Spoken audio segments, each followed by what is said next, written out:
Welcome to Dreamful Podcast, bedtime stories for slumber. I would like to start off this episode by thanking our newest Patreon supporters, Bella Keys, Haley Howe, Dan Tetriald, and Liliana Bell and Kelly Kelly. Thank you all so much, and I hope you have the sweetest of dreams. If you find value in Dreamful and would also like to contribute to the show, please visit dreamfulstories.com, where you can find info about the show, and on the support page, there's a link to become a Patreon subscriber. Patreon members get access to bonus episodes, of which there are now 40, and perks like voting on future episodes, holographic stickers, giveaways, and behind-the-scenes extras. You probably noticed this episode is a few days late. Sorry about that.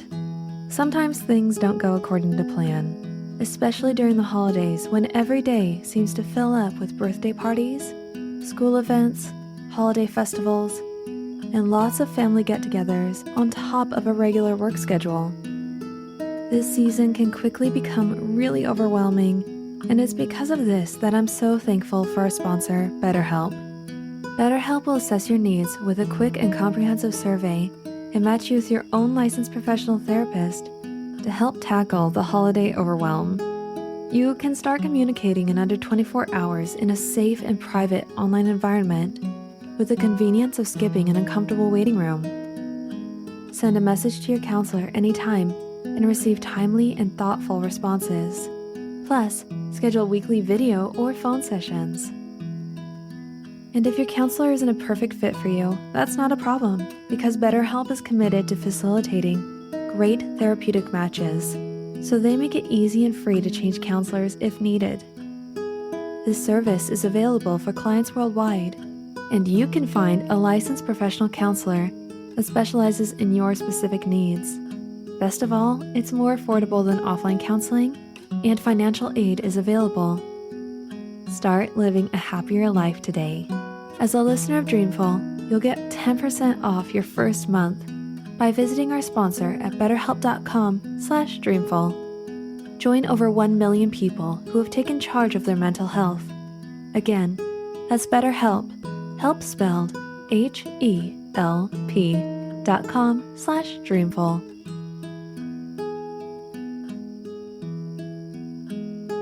In this adventurous episode, I will be reading from the classic novel, My Father's Dragon. So, snuggle up in your blankets and have sweet dreams.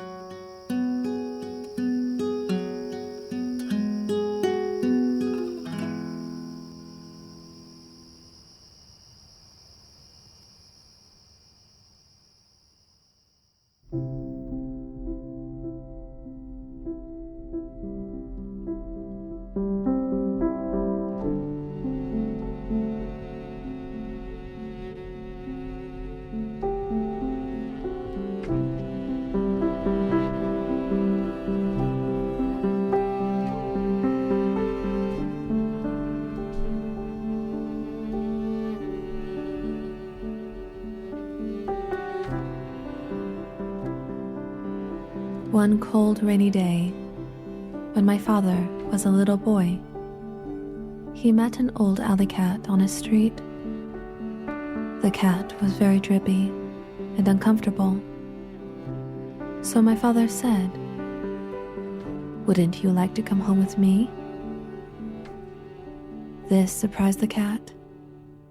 She had never before met anyone who cared about old alley cats.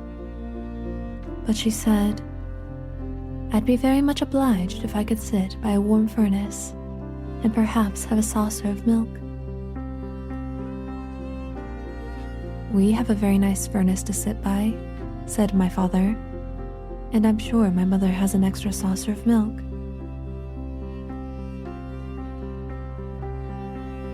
My father and the cat became good friends, but my father's mother was very upset about the cat. She hated cats, particularly ugly old alley cats. Elmer Elevator she said to my father. "If you think I'm going to give that cat a saucer of milk, you're very wrong. Once you start feeding stray alley cats, you might as well expect to feed every stray in town, and I am not going to do it." This made my father very sad, and he apologized to the cat because his mother had been so rude. He told the cat to stay anyway, and that somehow he would bring her a saucer of milk each day. My father fed the cat for 3 weeks, but one day, his mother found the cat's saucer in the cellar, and she was extremely angry. She whipped my father and threw the cat out of the door. But later on, my father sneaked out and found the cat. Together, they went for a walk in the park and tried to think of nice things to talk about. My father said, "When I grow up, I'm going to have an airplane. Wouldn't it be wonderful to just fly anywhere you might think of?" "Would you like to fly very, very much?" asked the cat. "I certainly would. I'd do anything if I could fly." "Well," said the cat, "if you'd really like to fly that much, I think I know of a sort of way you might get to fly while you're still a boy." "You mean you know where I could get an airplane?" "Well, not exactly an airplane, but something even better. As you can see, I'm an old cat now, but in my younger days I was quite a traveler. My traveling days are over, but last spring I took just one more trip and I sailed to the island of Tangerina, stopping at the port of Cranberry. Well, it just so happened that I missed the boat, and while waiting for the next, I thought I'd look around a bit. I was particularly interested in a place called Wild Island, which we had passed on our way to Tangerina. Wild Island and Tangerina are joined together by a long string of rocks, but people never go to Wild Island because it's mostly jungle and inhabited by very wild animals. So I decided to go across the rocks and explore it for myself. It certainly is an interesting place, but I saw something there that made me want to weep. Wild Island is practically cut in two by a very wide and muddy river, continued the cat. This river begins near one end of the island and flows into the ocean at the other. Now the animals there are very lazy, and they used to hate having to go all the way around the beginning of this river to get to the other side of the island. It made visiting inconvenient and mail delivery slow, particularly during the Christmas rush. Crocodiles could have carried passengers and mail across the river, but crocodiles are very moody and not the least bit dependable, and are always looking for something to eat. They don't care if the animals have to walk around the river, so that's just what the animals did for many years. But what does all this have to do with airplanes? Asked my father, who thought the cat was taking an awfully long time to explain. Be patient, Elmer, said the cat, and she went on with the story. One day, about 4 months before I arrived on Wild Island, a baby dragon fell from a low-flying cloud onto the bank of the river. He was too young to fly very well, and besides, he had bruised one wing quite badly, so he couldn't get back to his cloud. The animals found him soon afterwards, and everybody said, "Why, this is just exactly what we've needed all these years." They tied a big rope around his neck and waited for the wing to get well. This was going to end all their crossing the river troubles. I've never seen a dragon, said my father. Did you see him? How big is he?" "Oh, yes indeed, I saw the dragon. In fact, we became great friends," said the cat. "I used to hide in the bushes and talk to him when nobody was around. He's not a very big dragon, about the size of a large black bear, although I imagine he's grown quite a bit since I left. He's got a long tail and yellow and blue stripes. His horn and eyes and the bottoms of his feet are bright red, and he has gold-colored wings." "Oh, how wonderful," said my father.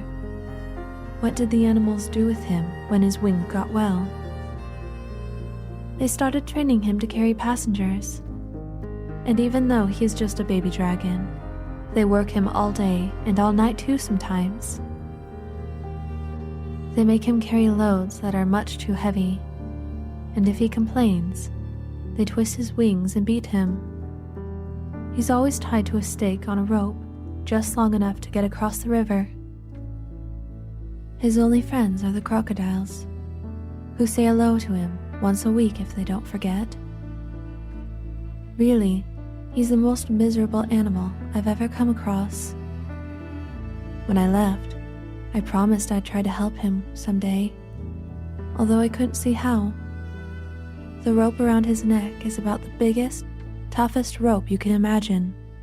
With so many knots, it would take days to untie them all. Anyway, when you were talking about airplanes, you gave me a good idea. Now I'm quite sure that if you were able to rescue the dragon, which wouldn't be the least bit easy, he'd let you ride him most anywhere, provided you were nice to him, of course. How about trying it?" "Oh, I'd love to," said my father, and he was so angry at his mother for being rude to the cat that he didn't feel the least bit sad about running away from home for a while.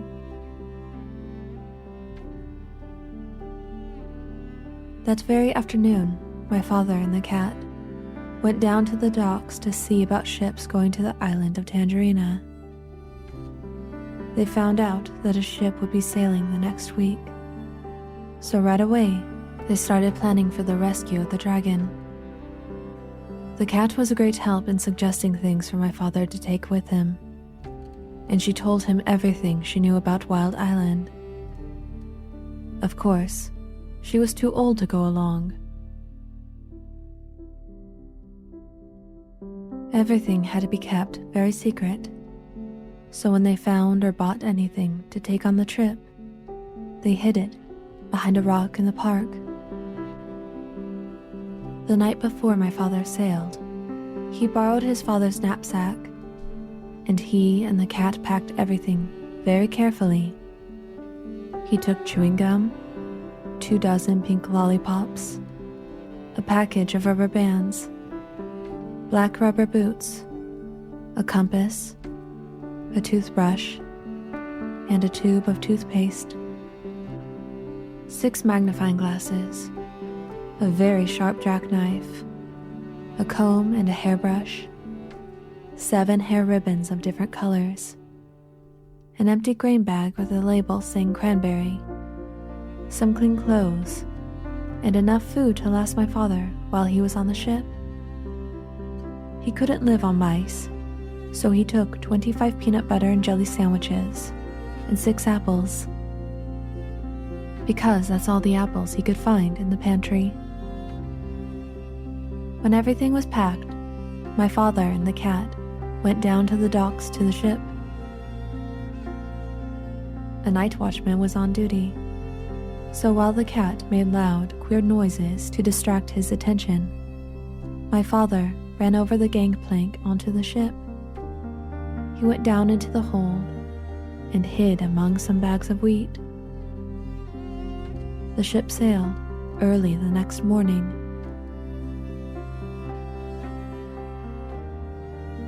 My father hid in the hold for 6 days and nights. Twice he was nearly caught when the ship stopped to take on more cargo. But at last, he heard a sailor say that the next port would be Cranberry, and that they'd be unloading the wheat there.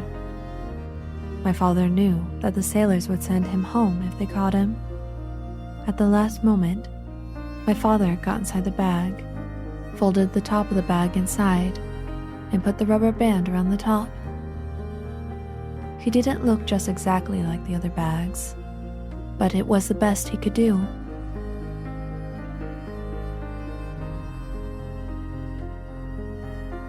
Soon the sailors came to unload. They lowered a big net into the hold and began moving the bags of wheat. Suddenly, one sailor yelled, "Great Scott! This is the queerest bag of wheat I've ever seen. It's all lumpy-like, but the label says it's to go to Cranberry." The other sailors looked at the bag too, and my father, who was in the bag of course, tried even harder to look like a bag of wheat. Then another sailor felt the bag, and he just happened to get hold of my father's elbow. "I know what this is," he said. "This is a bag of dried corn on the cob." And he dumped my father into the big net, along with the bags of wheat. This all happened in the late afternoon, so late that the merchant in Cranberry who had ordered the wheat didn't count his bags until the next morning. He was a very punctual man, and never late for dinner. The sailors told the captain, and the captain wrote down on a piece of paper that they had delivered 160 bags of wheat and 1 bag of dried corn on the cob. They left the piece of paper for the merchant and sailed away that evening. My father heard, later, that the merchant spent the whole next day counting and recounting the bags and feeling each one, trying to find the bag of dried corn on the cob. He never found it because as soon as it was dark, my father climbed out of the bag, folded it up, and put it back in his knapsack. He walked along the shore to a nice sandy place and lay down to sleep.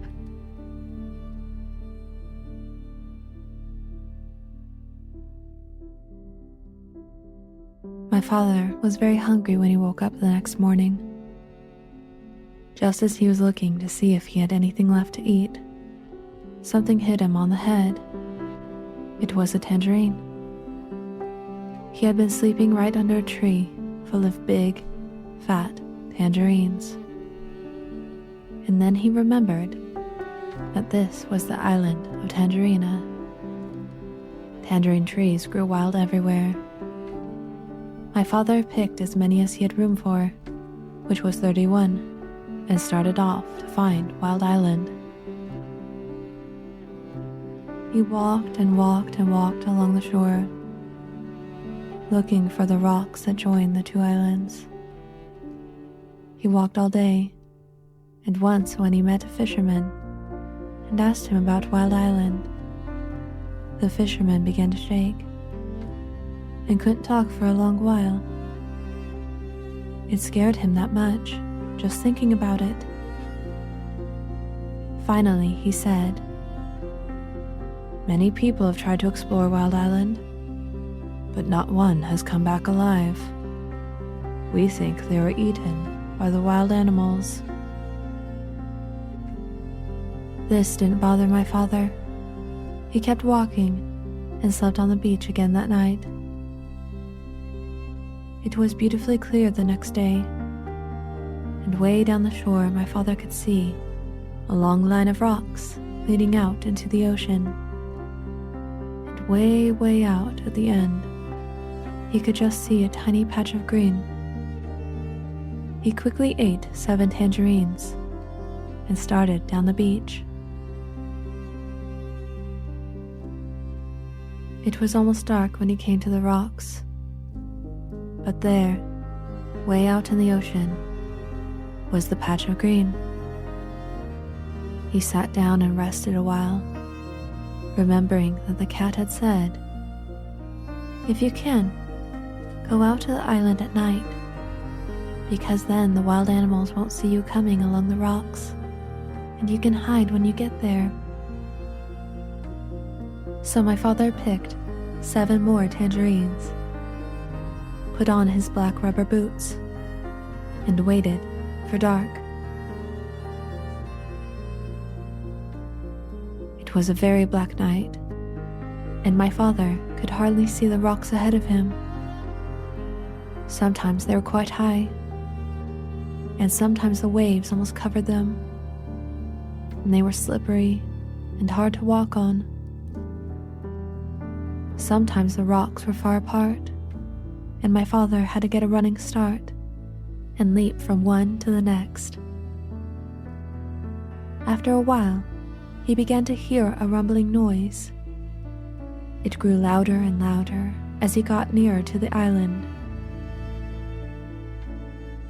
At last, it seemed as if he was right on top of the noise. And he was. He had jumped from a rock onto the back of a small whale who was fast asleep and cuddled up between 2 rocks. The whale was snoring and making more noise than a steam shovel, so it never heard my father say, "Oh, I didn't know that was you." And it never knew my father had jumped on its back by mistake. For 7 hours my father climbed and slipped and leapt from rock to rock.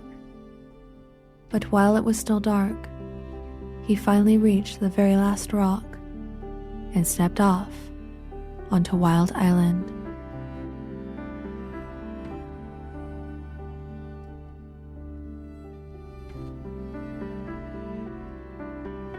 The jungle began just beyond a narrow strip of beach. Thick, dark, damp, scary jungle. My father hardly knew where to go, so he crawled under a wahoo bush to think, and ate 8 tangerines. The first thing to do, he decided, was to find the river, because the dragon was tied somewhere along its bank. Then he thought, if the river flows into the ocean, I ought to be able to find it quite easily if I just walk along the beach far enough. So my father walked until the sun rose, and he was quite far from the ocean rocks.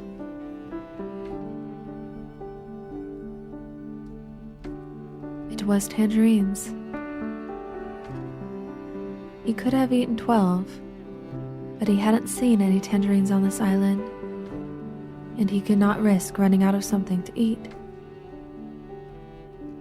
My father slept all day, and only woke up late in the afternoon when he heard a funny little voice saying, "Queer, queer, what a dear little dog. I mean, dear, dear, what a queer little rock." My father saw a tiny paw rubbing itself on its knapsack. He lay very still, and the mouse, for it was a mouse, hurried away muttering to itself, "I must smell Tum Daddy. I mean, I must tell somebody." My father waited a few minutes and then started down the beach, because it was almost dark now, and he was afraid the mouse really would tell somebody. He walked all night, and 2 scary things happened. First, he just had to sneeze. So he did, and somebody close by said, "Is that you, monkey?" My father said, "Yes." Then the voice said, "You must have something on your back, monkey." And my father said, "Yes," because he did. He had his knapsack on his back. "What do you have on your back, monkey?" asked the voice. My father didn't know what to say, because what would a monkey have on its back? And how would it sound, telling someone about it if it did have something? Just then, another voice said, "I bet you're taking your sick grandmother to the doctor's." My father said, "Yes," and hurried on. Quite by accident, he found out later that he had been talking to a pair of tortoises. The second thing that happened was that he nearly walked right between two wild boars who were talking in low, solemn whispers. When he first saw the dark shapes, he thought they were boulders. Just in time, he heard one of them say, "There are 3 signs of a recent invasion. First, fresh tangerine peels were found under the wahoo bush near the ocean rocks. Second, a mouse reported an extraordinary rock some distance from the ocean rocks, which upon further investigation simply wasn't there. However, more fresh tangerine peels were found in the same spot, which is the third sign of invasion. Since tangerines do not grow on our island, somebody must have brought them across the ocean rocks from the other island, which may or may not have something to do with the appearance and or disappearance of the extraordinary rock reported by the mouse." After a long silence, the other boar said, "You know, I think we're taking all this too seriously. Those peels probably floated over here all by themselves, and you know how unreliable mice are. Besides, if there had been an invasion, I would have seen it." "Perhaps you're right," said the first boar. "Shall we retire?" Whereupon they both trundled back into the jungle. Well, that taught my father a lesson, and after that, he saved all his tangerine peels. He walked all night, and toward morning came to the river. Then his troubles really began.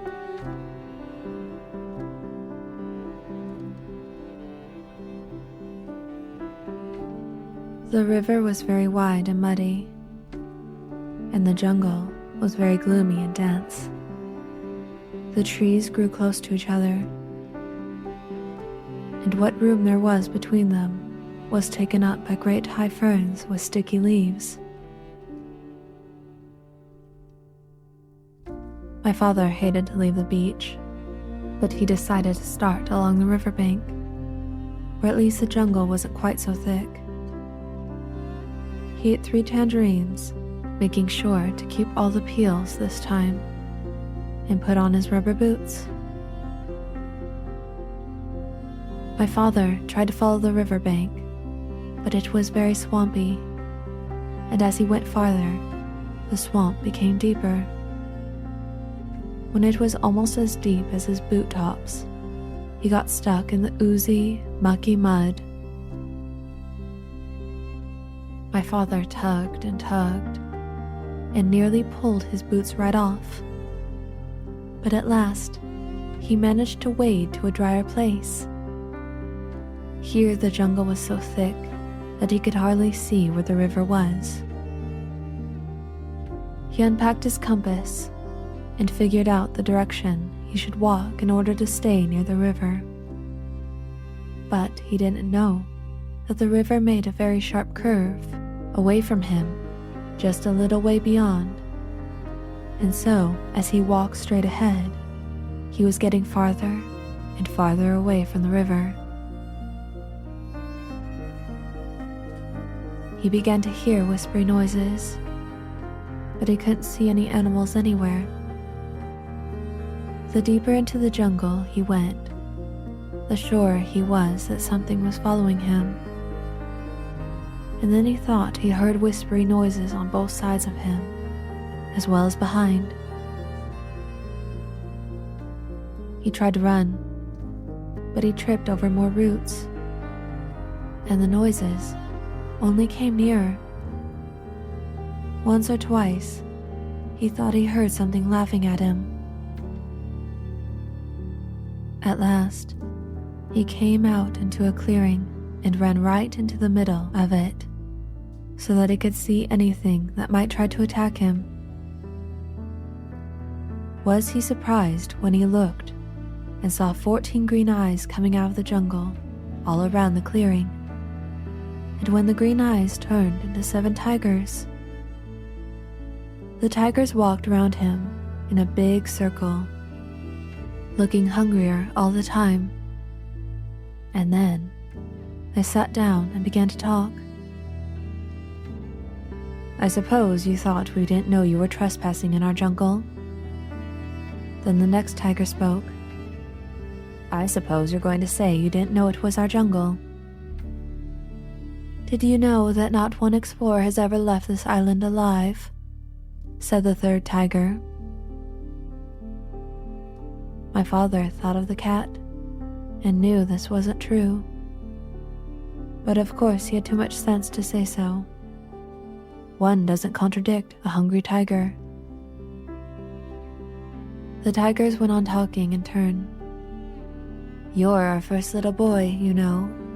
I'm curious to know if you're especially tender."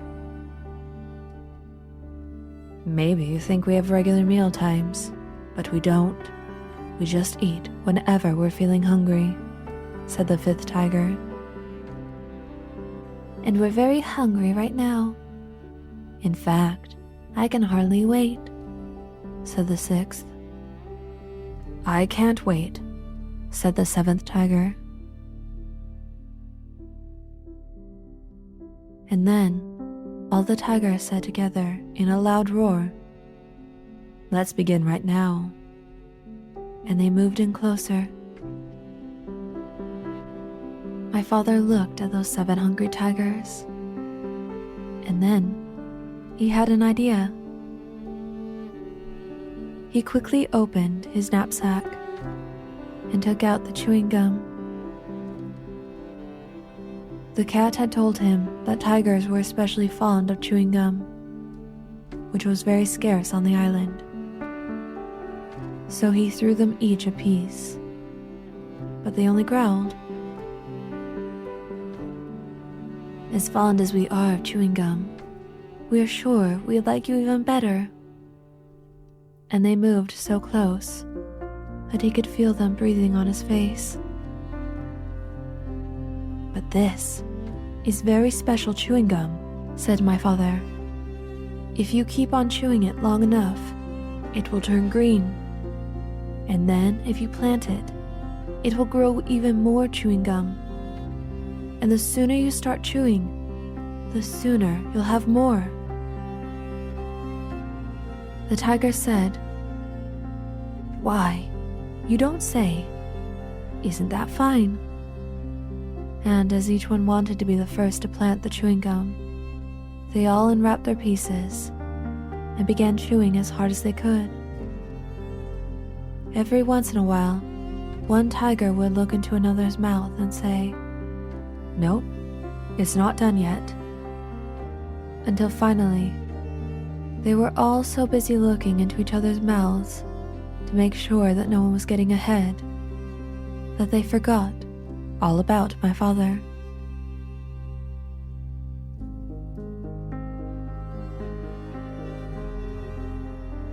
My father soon found a trail leading away from the clearing.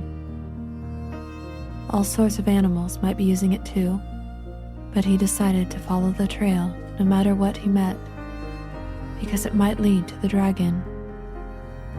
He kept a sharp lookout in front and behind and went on.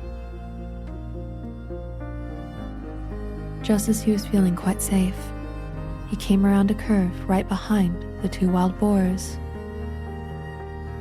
One of them was saying to the other, "Did you know that the tortoises thought they saw Monkey carrying his sick grandmother to the doctor's last night? But Monkey's grandmother died a week ago, so they must have seen something else. I wonder what it was."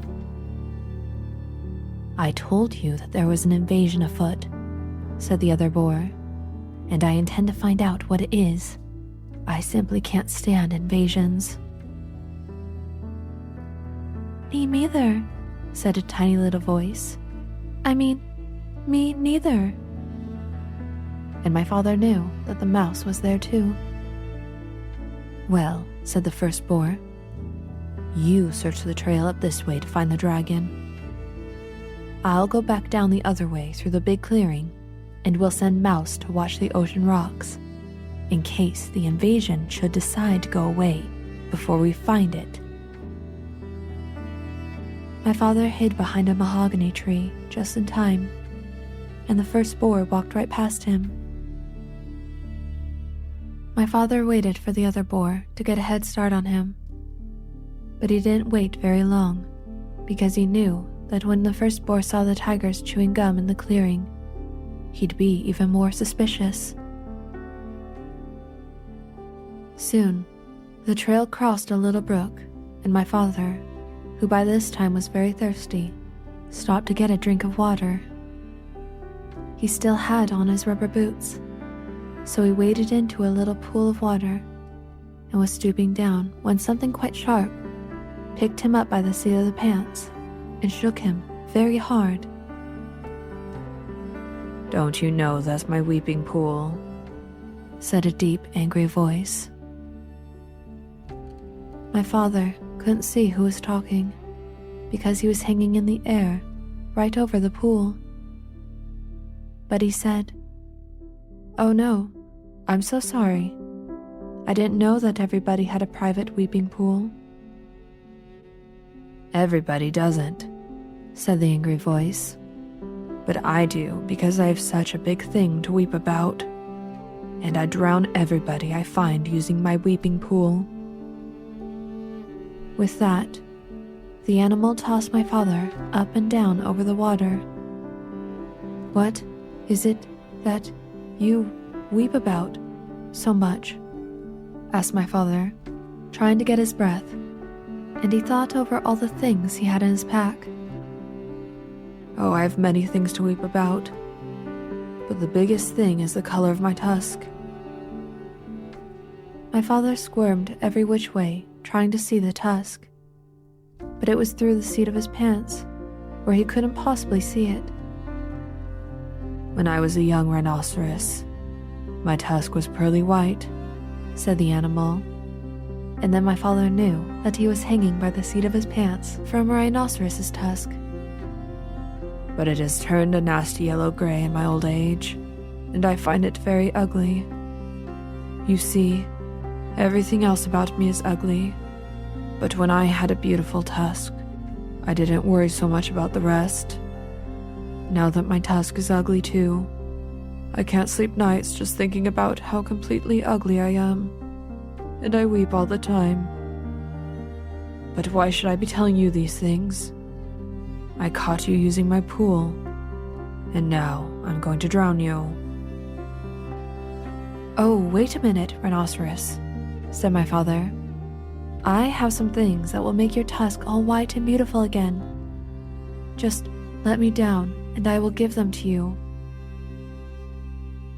The rhinoceros said, "You do? I can hardly believe it. Why, I'm so excited." He put my father down and danced around in a circle while my father got out the tube of toothpaste and the toothbrush. "Now," said my father, "just move your tusk a little nearer, please, and I'll show you how to begin." My father wet the brush in the pool, squeezed on a dab of toothpaste, and scrubbed very hard in one tiny spot. Then he told the rhinoceros to wash it off. And when the pool was calm again, he told the rhinoceros to look in the water and see how white the little spot was. It was hard to see in the dim light of the jungle, but sure enough, the spot shone pearly white, just like new.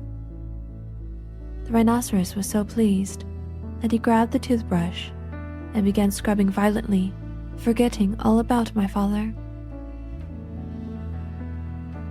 Just then, My father heard hoofsteps, and he jumped behind the rhinoceros.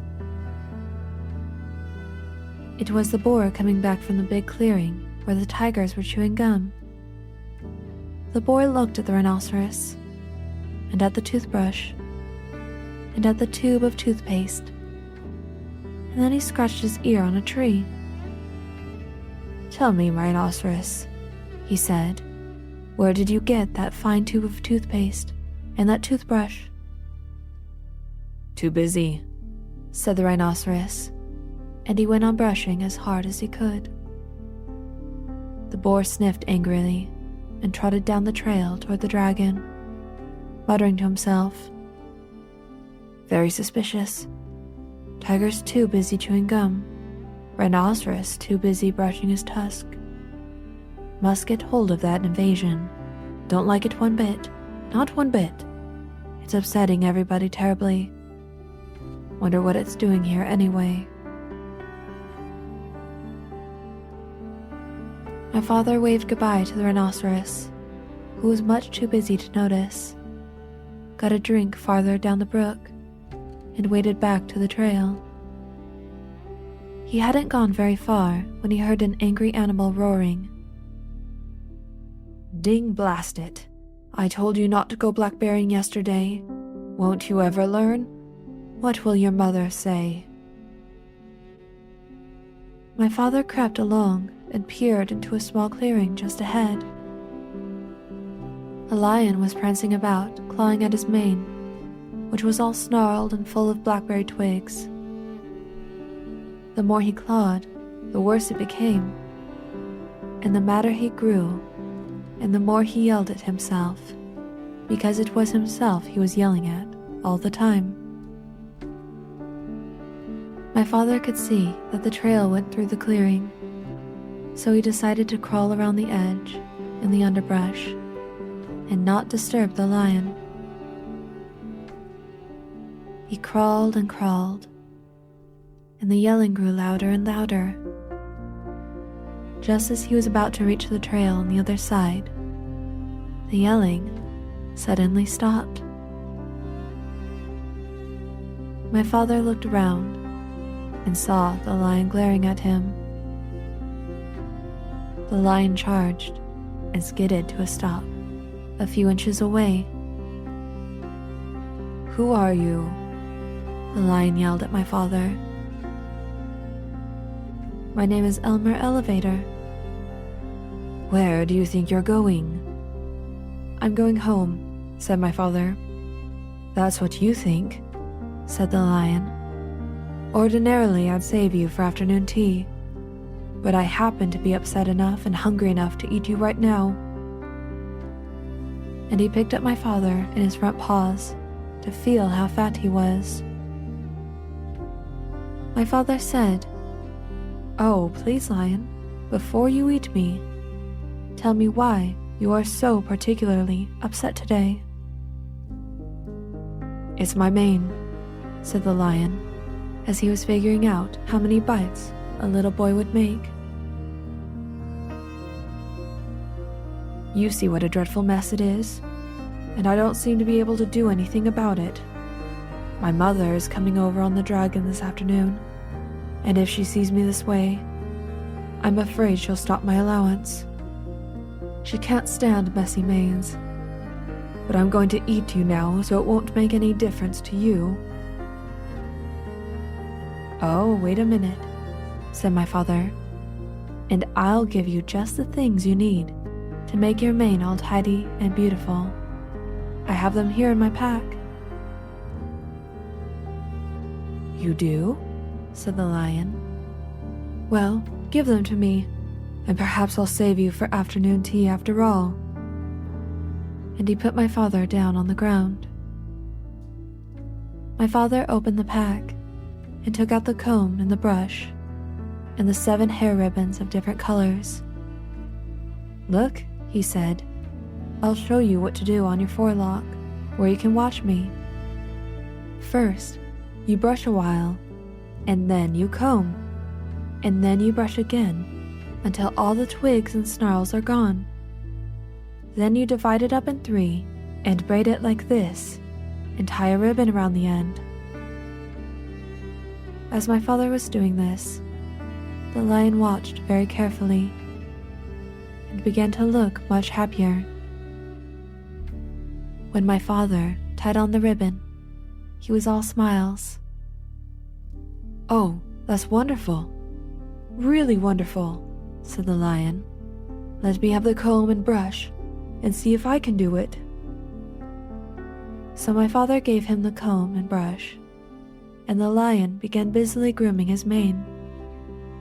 As a matter of fact, he was so busy that he didn't even know when my father had left.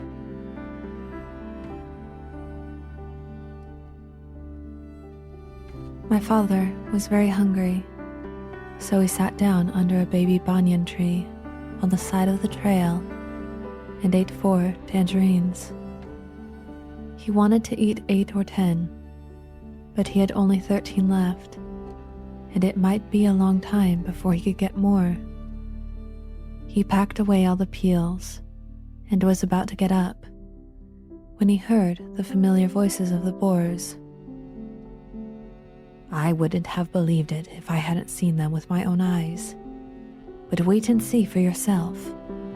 All the tigers are sitting around chewing gum to beat the band. Old Rhinoceros is so busy brushing his tusk that he doesn't even look around to see who's going by. And they're all so busy, they won't even talk to me." "Horse feathers," said the other boar, now very close to my father. "They'll talk to me. I'm going to get to the bottom of this, if it's the last thing I do." The voices passed my father and went around a curve, and he hurried on because he knew how much more upset the boars would be when they saw the lion's mane tied up in hair ribbons.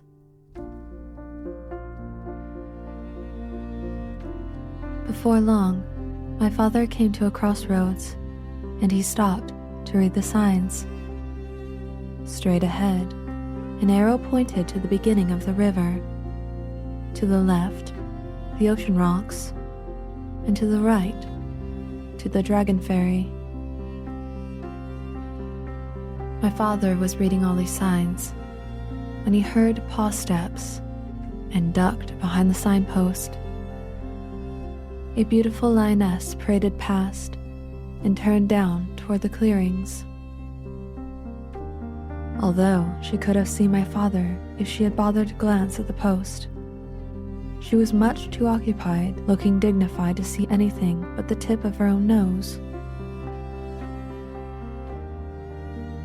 It was the lion's mother, of course, and that, thought my father, must mean that the dragon was on this side of the river. He hurried on, but it was farther away than he had judged. He finally came to the riverbank in the late afternoon and looked all around, but there was no dragon anywhere in sight.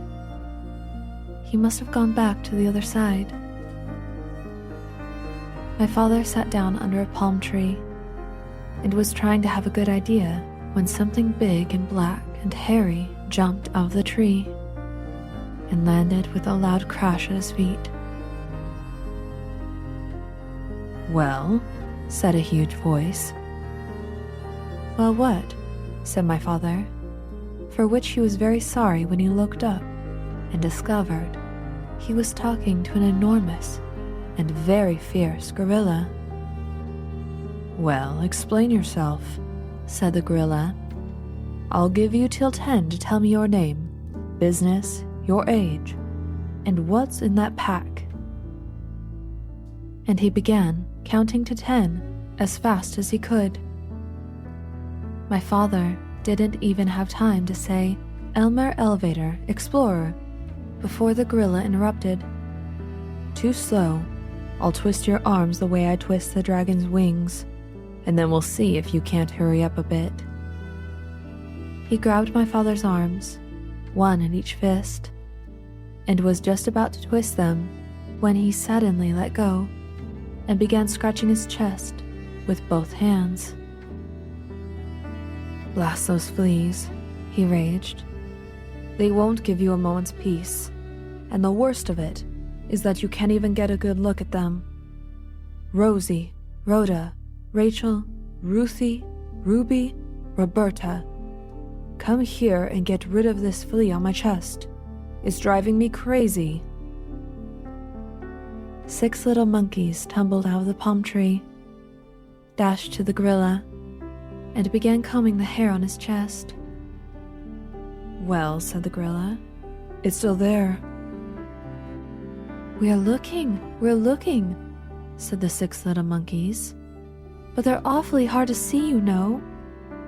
"I know," said the gorilla, "but hurry, I've got work to do." And he winked at my father. "Oh, gorilla," said my father. "In my knapsack, I have 6 magnifying glasses. They'd be just the thing for hunting fleas." My father unpacked them and gave one to Rosie, one to Rhoda, one to Rachel, one to Ruthie, one to Ruby, and one to Roberta. "Why, they're miraculous," said the 6 little monkeys. "It's easy to see the fleas now. Only, there are hundreds of them." And they went on hunting frantically. A moment later, many more monkeys appeared out of a nearby clump of mangroves and began crowding around to get a look at the fleas through the magnifying glasses. They completely surrounded the gorilla, and he could not see my father, nor did he remember to twist his arms.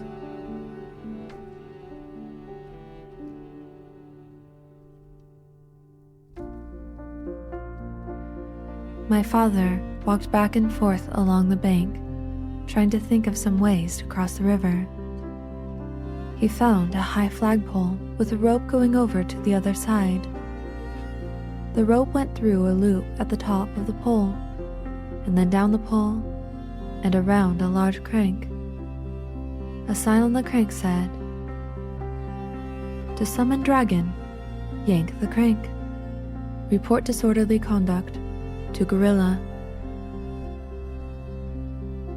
From what the cat had told my father, he knew that the other end of the rope was tied around the dragon's neck, and he felt sorrier than ever for the poor dragon. If he were on this side, the gorilla would twist his wings until it hurt so much that he'd have to fly to the other side.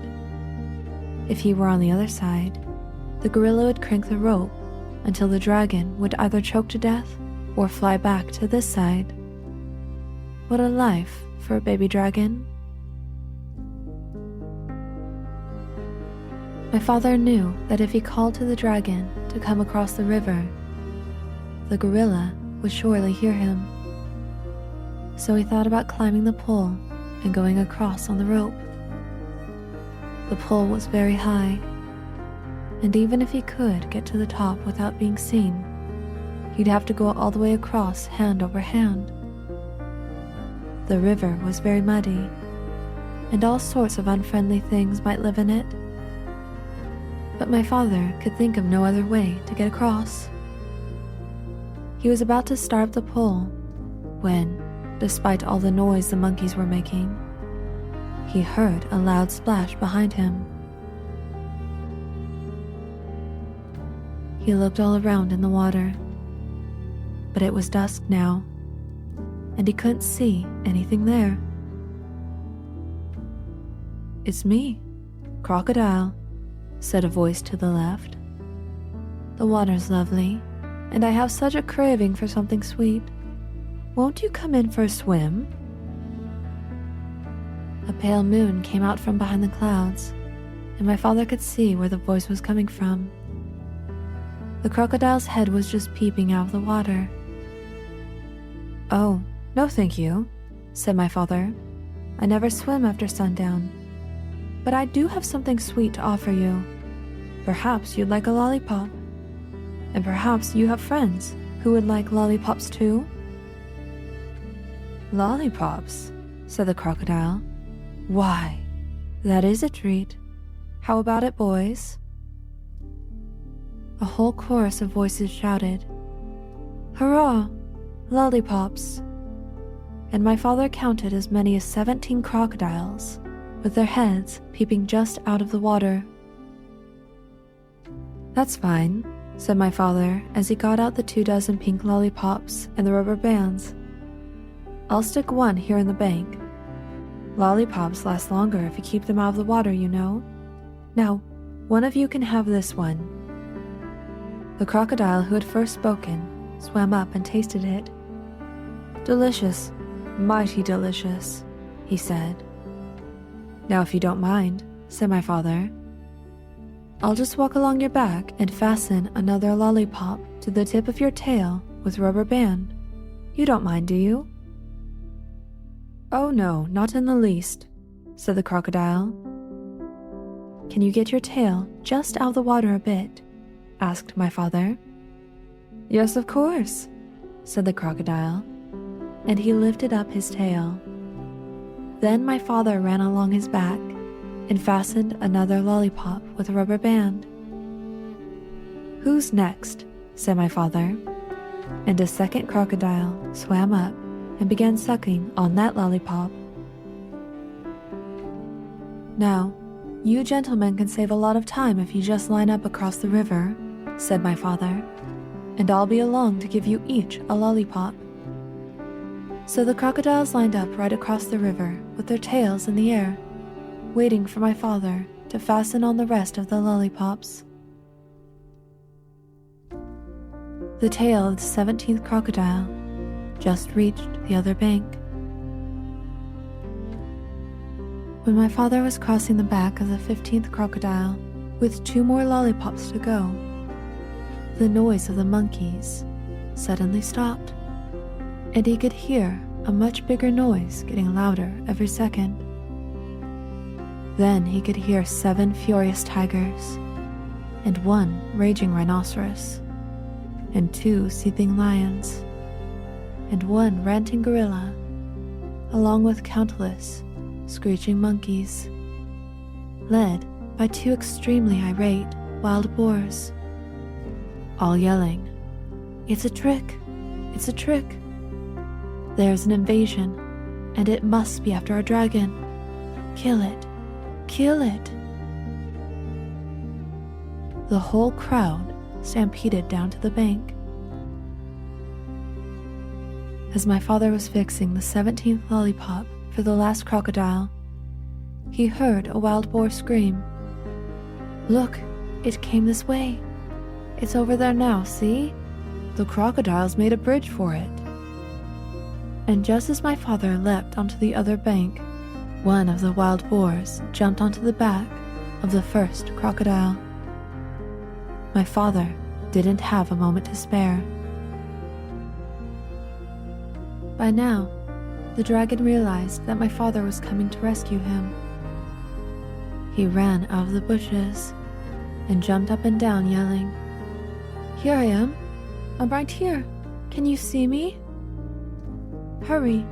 The boar's coming over on the crocodiles too! They're all coming over! Oh, please hurry! Hurry!" The noise was simply terrific. My father ran up to the dragon and took out his very sharp jackknife. "Steady, old boy. Steady. We'll make it. Just stand still," he told the dragon as he began to saw through the big rope.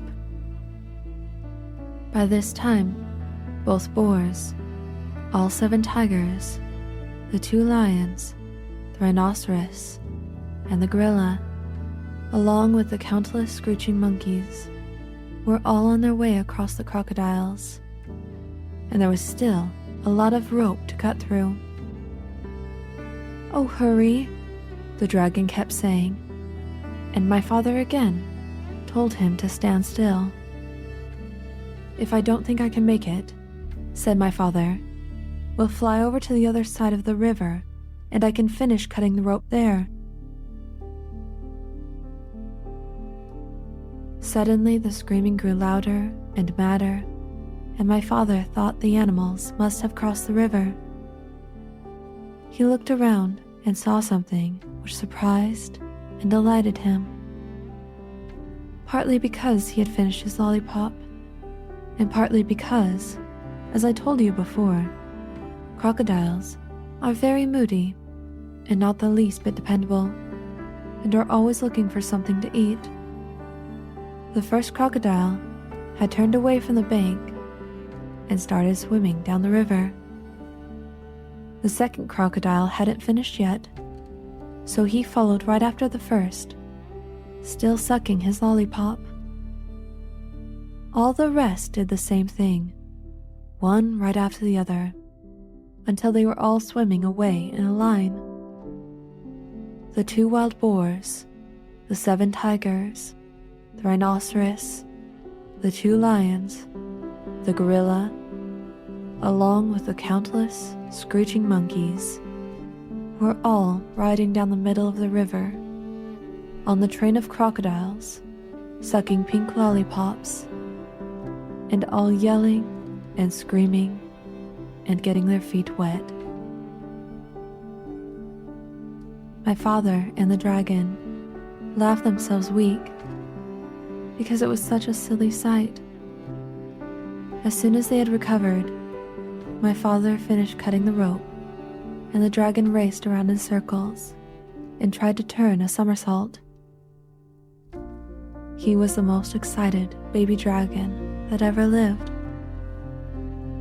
My father was in a hurry to fly away, and when the dragon finally calmed down a bit, my father climbed up onto his back. "All aboard," said the dragon. "Where shall we go?" "We'll spend the night on the beach, and tomorrow we'll start on the long journey home." "So it's off to the shores of Tangerina," shouted my father, as the dragon soared above the dark jungle and the muddy river, and all the animals bellowing at them, and all the crocodiles licking pink lollipops and grinning wide grins. After all, what did the crocodiles care about a way to cross the river?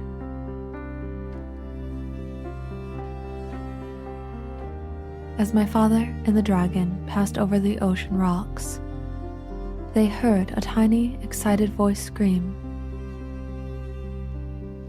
"We dreed our naggin. We need our dragon."